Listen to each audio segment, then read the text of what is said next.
যখন ট্রেন থেকে নেমেছি আমরা, পুরো চারিদিক কালো, মুষলধারে বৃষ্টি। তো মানে আমাদের হোটেলে আসতে আমাদের ছাতা কিনতে হয়েছে, তাতেও ভিজে গেছি। হোটেলে ঢুকে টিভিতে দেখছি যে 3 দিন ডিপ্রেশনটা চলবে। তো বিভাসদা ফ্যামিলি সমেত গেছিলেন, আমি একাই গেছিলাম সেই সময়, অনেক দিন আগেকার কথা।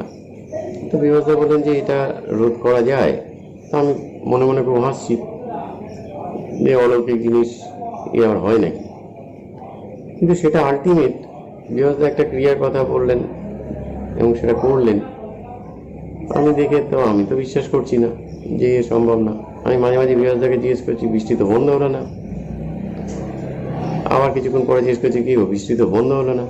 বিভাসদা বললো, একটু সময় লাগবে, প্রকৃতির ব্যাপার তো, কিন্তু হবে, ওয়েট করো। যাই হোক, সেই দিনটা সেভাবেই কাটলো।